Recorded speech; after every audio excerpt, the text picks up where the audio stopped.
Bihar APO बनने का सपना तो सभी देखते हैं, लेकिन कुछ गलतियां आपकी मेहनत पर पानी फेर सकती हैं।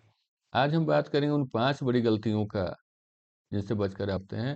अंत तक देखें क्योंकि ये वीडियो आपकी सफलता की कुंजी हो सकती है। बिहार एपीओ की परीक्षा काफ़ी चुनौतीपूर्ण और एक प्रतिष्ठित एग्जाम है, लेकिन सफलता की राह के लिए कुछ सामान्य गलतियां ही सबसे बड़ी बाधा बनती हैं।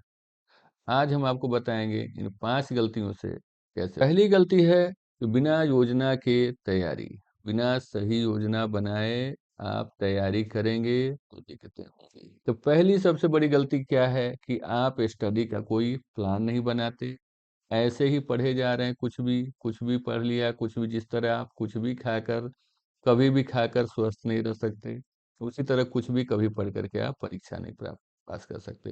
तो एक सही योजना बहुत ज़रूरी है, एक सही प्लान बिल्कुल ही ज़रूरी है, जिससे आप सफलता के करीब आएँगे।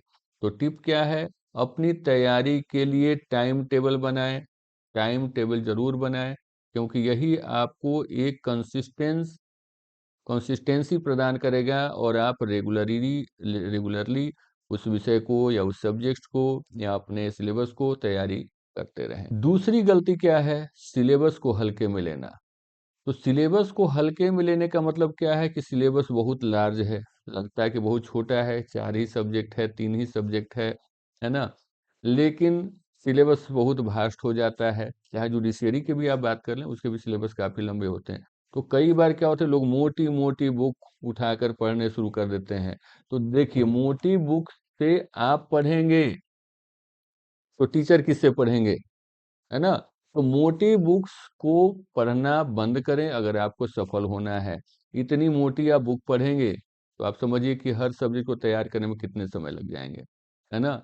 ये शिक्षकों के लिए रहने दें, है ना? एक बार कंप्लीट कर जाएँ तो फिर शौक हो तो पढ़ते रहेंगे।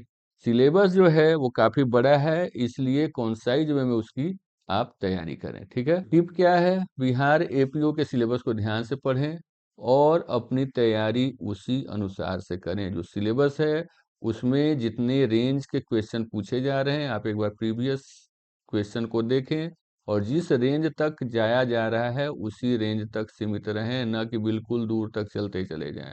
ठीक है?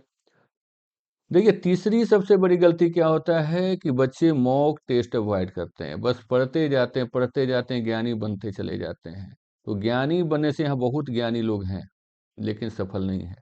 तो यहाँ ज्ञान के साथ-साथ ज्ञान का प्रैक्टिस होना ज़रूरी है। आपको अर्जुन बनना है। अर्जुन और बाकी के धनुर्धरों में एक ही फ़र्क था कि अर्जुन लगातार युद्ध लड़ता रहता था। ठीक है? और उस युद्ध के दौरान भी कुछ सीखता है लोग, है ना? अपने गुरु से भी वो आगे निकल गए थे, द्रोणाचार्य से भी। क्यों? क्योंकि गुरु का कितना काम है? गुरु का काम सिर्फ़ शिक्षा देना है। लेकिन उस शिक्षा के प्रयोग के दौरान भी कुछ सीखता है लोग, है ना? और यही आपको सफल बनाता है। तो टेस्ट आपका वही है कि आपने क्या गलती किया, किस कारण ये गलती मैनुअल भी हो सकता है। 5वीं गलती है कोर्ट का अनुभव न लेना। ठीक है? जो चौथी गलती है कोर्ट का अनुभव नहीं लेना। हालाँकि ये मैंडेटरी नहीं है कि आप कोर्ट विज़िट करें, लेकिन अगर ऑफ एंड ऑन कभी-कभी आप कोर्ट विज़िट करते हैं, मैं ये भी नहीं कहूँगा कि आप पूरे वकालत में लग जाएँ, क्योंकि अगर पूरे वकालत में लग गए, फिर वो दूसरी कॉम्पिटिशन हो जाएगी, वहाँ आपको सफलता मिलने लगेगा, फिर एपीओ कौन बनता है भाई? फिर तो बड़े वकील बनेंगे आप, है ना? तो उधर मत जाएँ आप, फिलहाल आप कभी-कभी कोर्ट जाएँ और उसके प्रोसीजर को समझें। ये आपको इंटरव्यू में ज़रूर इसका फ़ायदा होगा। 5वीं सबसे बड़ी गलती जो कि last but not the least इसको कह सकते हैं, जो कि सबसे बड़ी गलती है, वो क्या है? कंसिस्टेंसी में कमी, निरंतरता में कमी। अगर आपने कंसिस्टेंसी में कमी कर दिया, एक दिन तो 12 घंटे पढ़ लिए और बोला कि आज तो मैंने बहुत पढ़ाई कर लिया। दूसरी बात, क्वांटिटी ऑफ टाइम के बजाय क्वालिटी ऑफ टाइम पर ध्यान दें। ऐसा नहीं कि 10 घंटा पढ़ के ही कंप्लीट किया जा सकता है। आप 5 घंटे ही पढ़ो, लेकिन पूरा समर्पित हो, जितने आपके एनर्जी है पूरे मन लगा करके आप पढ़ो। दूसरी बात, जो भी टॉपिक आप निर्धारित करो कि मुझे ये आज ये टॉपिक पूरा करना है, या आज 10 सेक्शन पूरे करने हैं, तो उस 10 सेक्शन के लिए आपको एक समय निर्धारित करना है कि 1 घंटे में मुझे कर लेना है, इसको समझ लेना है और इसको इंटरप्रेट भी कर लेना है। तो ये सारी चीज़ें, हर चीज़ जो भी आप टास्क निर्धारित करो, छोटे-छोटे टास्क निर्धारित करो और हर टास्क के लिए एक समय ज़रूर निर्धारित करो, अदरवाइज़ वो फ्रूटफुल नहीं होगा।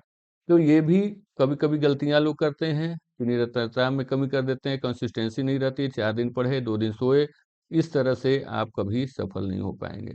तो हमेशा कंसिस्टेंसी को बनाए रखें, आप 2 ही घंटे पढ़ें लेकिन डेली पढ़ें, ये आपको बहुत फ़ायदा पहुँचा सकता है, बजाए कि 1 दिन 10 घंटे पढ़े और 4 दिन सोए, ठीक है? तो इन बातों को आप बिल्कुल ध्यान में रखेंगे और देखिए, एपीओ बनने का सपना जो भी लॉ के बच्चे हैं, उनका होता ही है और ये सपना आप यूँ ही नहीं पूरा कर सकते हैं। इन गलतियों से आपको बचना होगा, जिन गलतियों की हमने अभी चर्चा की। सही योजना बनाएँ, सही दिशा में प्रयास करें, प्रैक्टिस सैंपल करें और निरंतरता को बनाए रखें। यही आपकी सफलता की कुंजी है। इन 5 गलतियों को अगर आपने अवॉइड कर दिया, तो आपको एपीओ परीक्षा में सफल होने से कोई नहीं रोक सकता।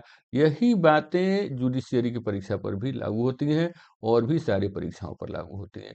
तो इन बातों को ध्यान में रखें। अगर आपको एपीओ की तैयारी करनी है, हमारे यहाँ बैचेज़ शुरू हो रहे हैं, आप चाहें तो उसे ज्वाइन कर सकते हैं।